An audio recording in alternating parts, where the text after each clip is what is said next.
Si l'on réfléchit un tout petit peu, si on tombe et que l'on ne comprend pas ce qui s'est passé, que l'on n'est pas pédagogique avec soi, ni avec la route, ni le chemin, ni les difficultés, quelles qu'elles soient,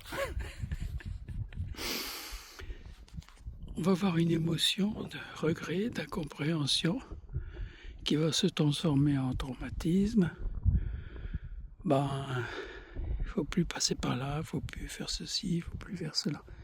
Ça crée une émotion de passivité, de renoncement.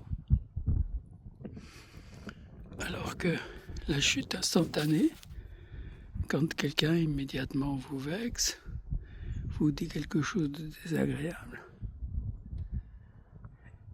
Et surtout quand parfois vous savez qu'il a raison de vous dire certaines choses, pourquoi vous vous raidissez?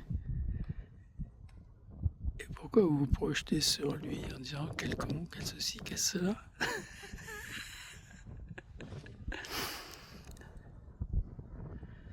Ah, c'est vent frais qui souffle là. En même temps, dans les cystes, les petites fleurs de romarin. Au loin, les derniers oliviers.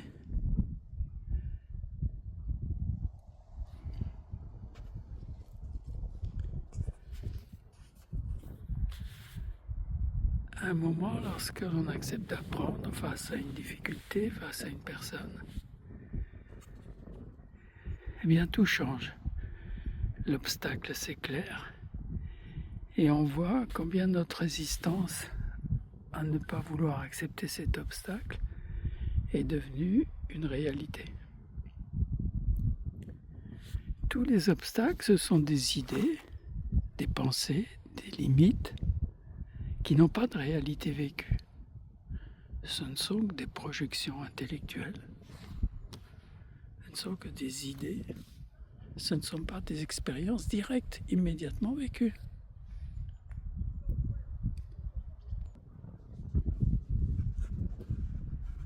Rechercher la liberté comme une idée,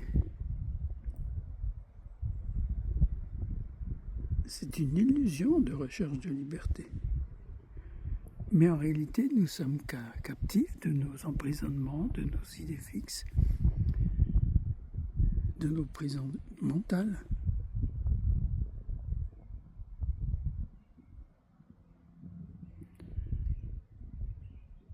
Et en justifiant que nous sommes prisonniers, que nous ne sommes pas libres,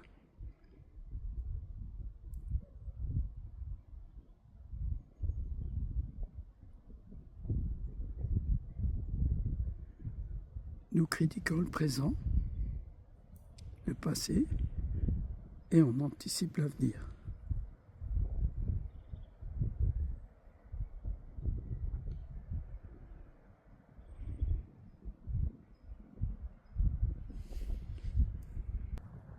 En réalité, nous sommes à égale distance de nos anxiétés et de la paix, de nos souffrances et le bonheur de notre enfance. Nous sommes à égale distance, à 0 centimètre, lorsque les pensées projetées n'occupent pas tout notre champ de vision, toute notre vie.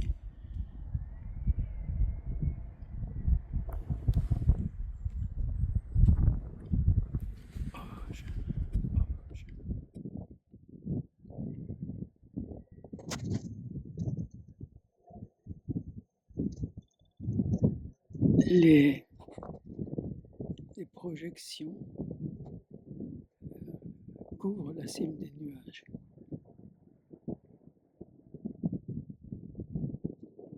Elles masquent le point de conscience infini, juste avant de penser, parler, réfléchir, mais ne masquent pas notre conscience, d'être conscient de notre conscience. Il y a toujours un petit coin de ciel bleu.